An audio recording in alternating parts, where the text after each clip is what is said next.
If you've been on the internet lately, especially on X, and you're on the hashtag CanMNT, you would notice that a lot of transfer rumors are happening right now with these Canadian players. We saw that happen with the World Cup, and now that Copa America is here, I guess they're back.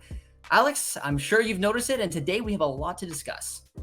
Yeah, if you weren't already sure that Canada was at a Copa America after, they played Argentina in their opener, I think the fact that about half of Canada's starting 11 and a couple key guys off the bench have all been linked to pretty big moves elsewhere is a good sign. And as we saw last World Cup, some pretty important guys like Johnston, Kone, guys that are an important part of this team all made moves up. So obviously this is not anything new and could be huge for this men's national team. Absolutely, Buchanan as well. And I think it's important to know that when those rumors came back at the 2022 World Cup, that they actually happened, a lot of them. So these rumors could be pretty big for some of these players. And we're going to begin with a player that I think frustrates some Canadian fans when it comes to these rumors because they've been around for so long. And I've seen, honestly, every time I've commented on David being linked to a club, one of the first comments I always see is, I won't believe it until I see it. And that's fair because we've seen a ton of different rumors over the past few seasons and they're still here. But there's something different about this season. I think mainly it's because there's 1 year left on his contract. Lille last summer asked for 60 million euros. No one was willing to do that. Now it kind of looks like it's pretty much dropped in two. David Ornstein dropped an exclusive saying that Chelsea held talks with David's camp over a potential move. And then Ben Jacobs went on and said that along with Chelsea, Tottenham Hotspur, Manchester United, West Ham United are all considering Lille. And the big factor is because he's valued right now at around 25 to 30 million euros, mainly again due to that 1 year remaining on his contract. So, Alex, you and I have had this conversation before. We've been down this road, but it really does feel like this summer is the opportunity for him to actually move. Out of the clubs I mentioned, is there one that sticks out to you? Because from what I'm reading, it looks like Chelsea might be the front runner. Yeah, man, I remember, geez, I think in 2021, I'd be putting out tweets saying, "Oh, Jonathan David might look good at Inter Milan and all these clubs." But yeah, it certainly is. It's come a long way since that, and I think this. Yeah, I really do think to your point, this does feel like the summer. I think another good point that just to throw in before I answer your original question, that Lille end up kind of looking smart, and I say in the sense that last year it felt like they looked a bit dumb because they were asking for too much. You wonder why not just lower your asking price to 40, 50 million. He's had a good season. Teams will be interested. But what the gamble they made was okay, you keep David around, you get them champion, he gets them to Champions League with another great season. And now, as we know, Champions League money is worth a lot. Some figures reported as, multi-million dollar range. It seems like if they now sell him at 25 plus with Champions League money, they actually were probably smarter than selling him for 40, 50 million because they might make more in the long run. So I think that was worth noting. And also the fact that it's 25 million, we've seen all the clubs. Maybe, dare we say it, a bidding war emerges. But yeah, it's certainly among those lists. It's a lot we've already looked at before. So, nothing new. I think the big one for me continues to be Tottenham. And I think especially after what we saw from Ange Postecoglou in his first year, I think it's something where his system just seems to be tailor made for Jonathan David, someone who can lead the line, do a lot of Harry Kane esque things that they missed with Kane's departure to Bayern. They didn't really find a regular piece at the nine. They played Heung-Min Son there, and he had some great results. But then, they tried Richarlison there. He got hot, but then he got injured. I think someone like Jonathan David could really mesh well with the Son and some of these other players. They got Madison, Brennan Johnson. So I'd say that's the big one. But there are other intriguing ones like Chelsea, something where under their new coach, so David could fit well, but there's just so many moving pieces that need to be moved out. Of course, Manchester United also have Rasmus Højlund. So out of all the clubs, I really like Spurs. Yeah, I mean, it's also again worth noting with his price tag is Lille can't afford to lose him for nothing. That's not the way that model is going to work. And when you look at 25 to 30 mil, it's some other bigger leagues around the world. That's still not even that much, but for this Premier League clubs, it's almost nothing. It's easy for them to step up and put that kind of money up, especially with some of the weird transfers we're seeing Chelsea do right now. This would make a lot of sense. I agree, and I've been very open around that. I think Tottenham it fits David's game. You touched on it as well. I think Ange Ball and David could be a beautiful little match made in heaven. I'd be very worried about Chelsea just because of all the moving parts that this club is. Another new manager coming in after Pochettino, I thought did an excellent job with that team. They continue to buy young. The leadership is, Thiago Silva's leaving. They don't have a lot of vets. I think, it just seems like a bit of a risk to me. But at the same time, it is an exciting young team that creates chances. And Nicholas Jackson scored, I think, 13 Premier League goals, but he missed a ton of chances. So you have someone like Jonathan David in there, maybe he puts a little bit more of those away. So I'm open to both moves, but I agree with you, Alex, that I believe Tottenham could be the better shout. All right, Alex, next up is a player that you're very fond of. I know you've been tracking him for a very long time, and you were excited about the opportunity that he would get with Canada, and he's really taken it. And clubs have absolutely taken notice, as Matthew Schnetti reported that a lot of clubs are interested in Moise Bombito, especially clubs in Ligue 1. And now Fabrizio Romano dropped an exclusive that Lyon is the club right now leading the race. Apparently, it's being reported that personal terms have been agreed. And the interesting thing about this move, if Bombito does indeed go to Lyon, is that the Eagle Group is got multi-club ownership. They have Crystal Palace out of the Premier League, and they got Botafogo over in Brazil. So there's a possibility that Bombito could be signed to Lyon and actually maybe sent out to Brazil on loan. So what do you make of this very unique opportunity for a very talented young center back? Yeah, it's super exciting, and it's the next step, I guess, in Moise Bombito's evolution as a defender. So, yeah, I was very intrigued to see right away when Matthew Schnetti put out the League on links.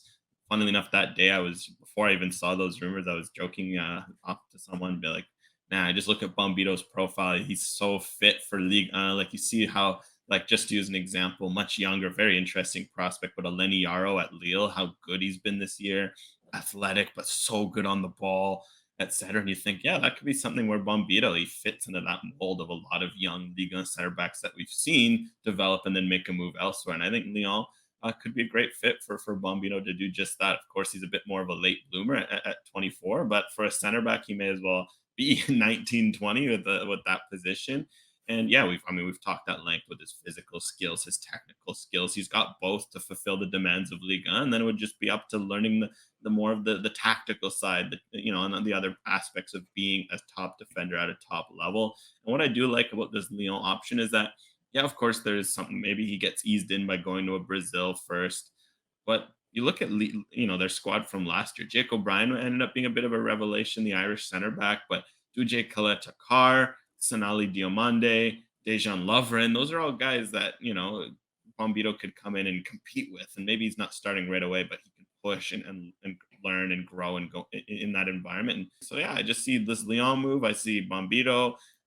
The fact he's a Francophone can't hurt either. Like, this Yeah. ticks a lot of boxes. And I think it's something where if it's not Lyon, there should be certainly other Liga clubs that should be looking at this profile and trying to get their names in the hat. It would be massive to have a young Canadian center back in a top 5 league. I'm a little worried about the amount of minutes he could get under Lyon, but I would back him to try to fight for that opportunity. And if not, Alex, like you said, maybe there's some other clubs in the league that could give him that shout as well. But now we're going to move on to Liam Miller. This is a report I put out about a month ago reporting that Sheffield United, Sunderland, Burnley, and Preston North End were all interested in Liam Miller, and that there were some other unnamed clubs at the time. Well, The Athletic reported, Joshua Cloak as well, put out a report that Leeds United was one of those clubs that are interested, and that, in fact, Sheffield United do indeed have a deal in place for Miller to join the Blades after Copa America. So Liam Miller, as we know, came off a very impressive season with Preston North End. There's some reports out there as well that some of the issues about kind of getting that deal wrapped up to have him stay at Preston North End is the fact that Liam Miller wanted to play further up the pitch, where Preston wanted to keep him in the left wing back role.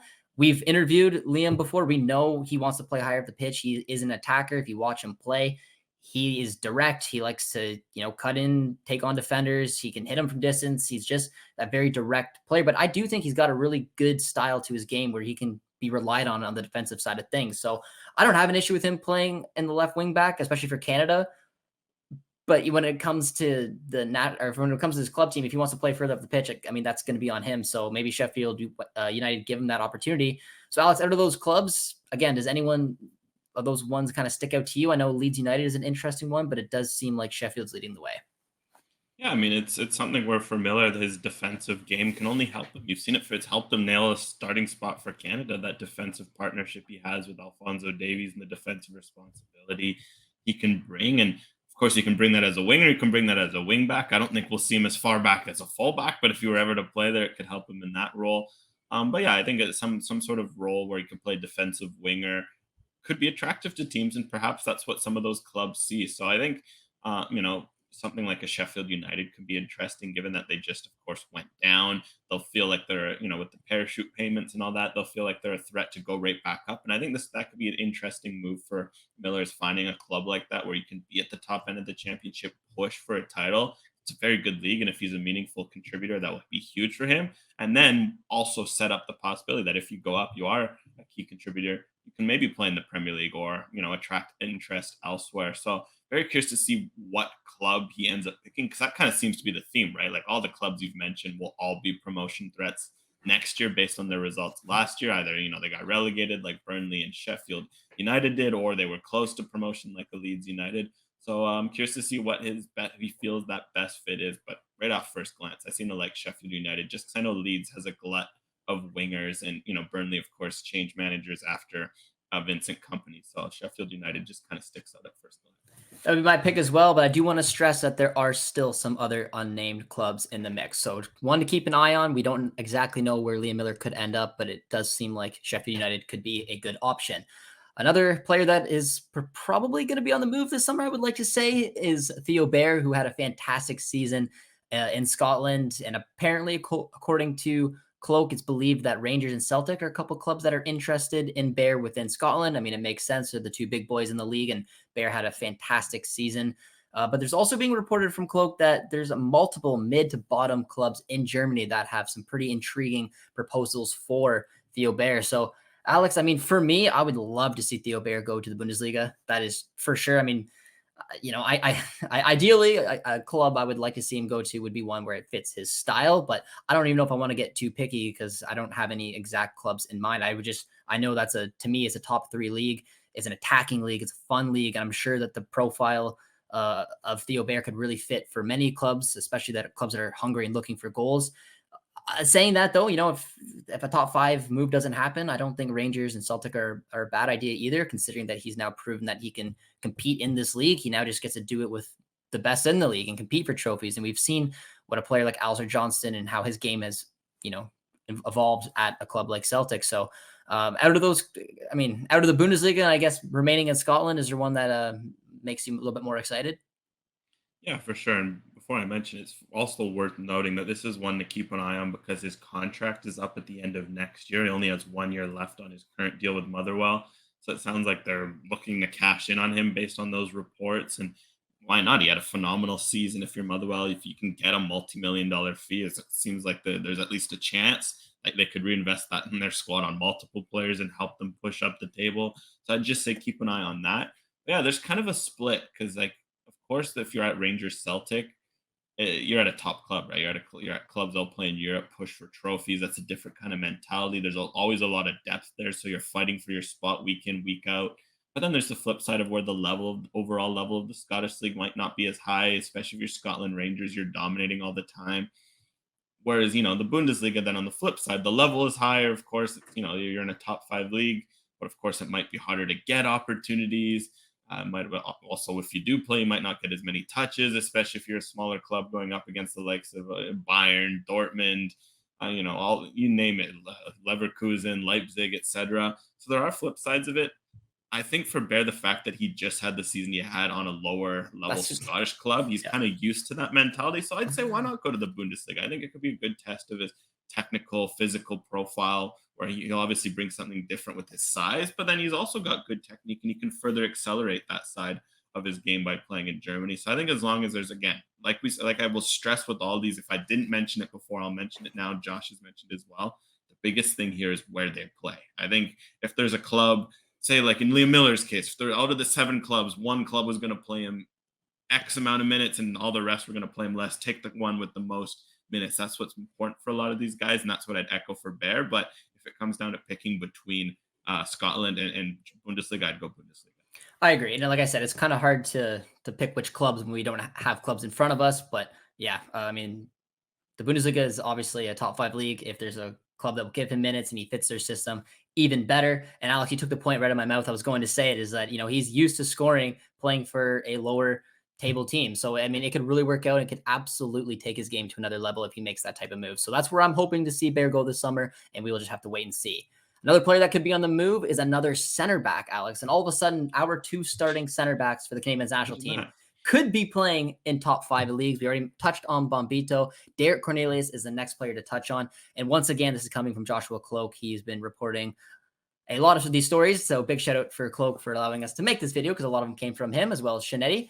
Shanetti reported that first mentioned that Copenhagen is one of the teams that Derek Cornelius could be going to.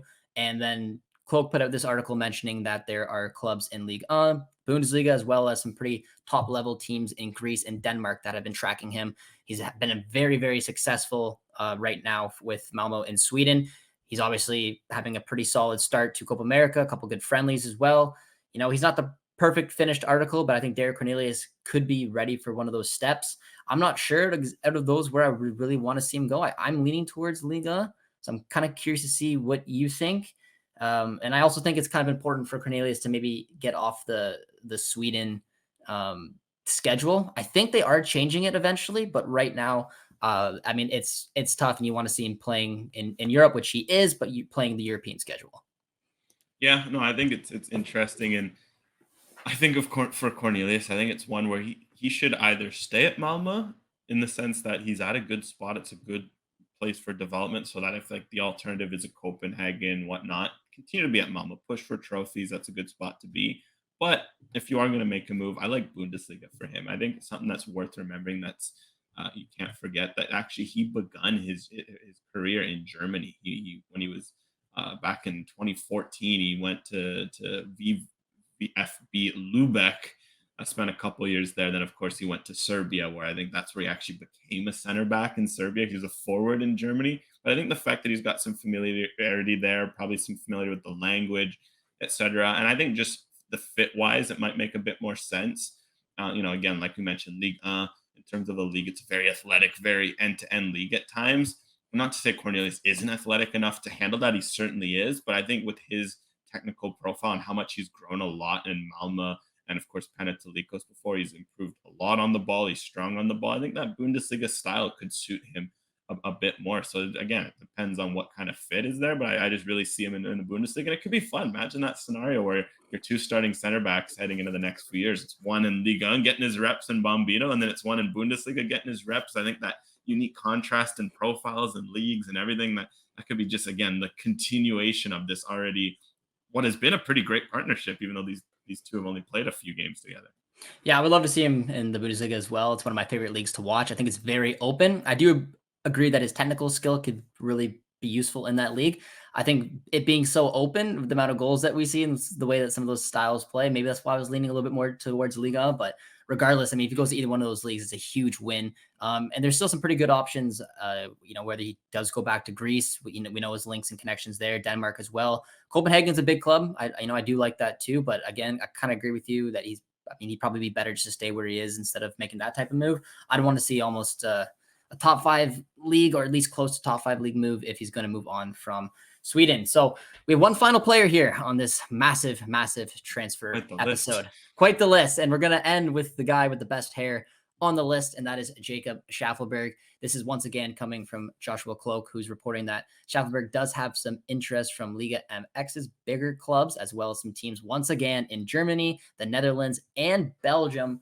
I really like that list. The Liga MX, I'm not so sure of. Germany, again, like the attacking style, I think there could be a fit in there. Netherlands would be excellent. Belgium as well. Those are 3 pretty good leagues that I think Jacob Schaafberg could be honestly thriving in any of them, depending on the situation he gets lined up with.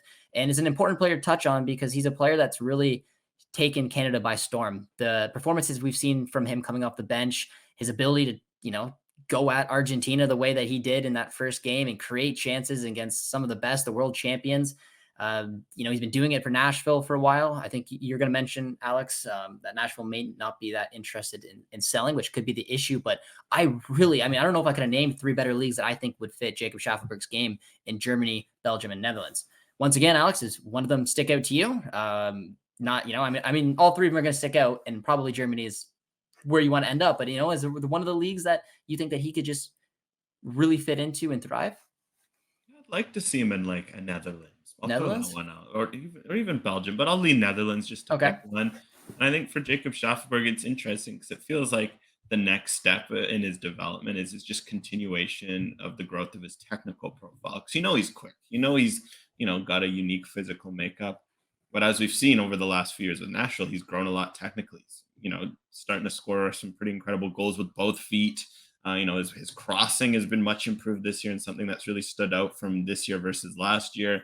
His passing, all that sort of side of his game. But I think going to a Netherlands, for example, it's something where, of course, he'll be relied on to bring that speed, to bring that sort of style of game.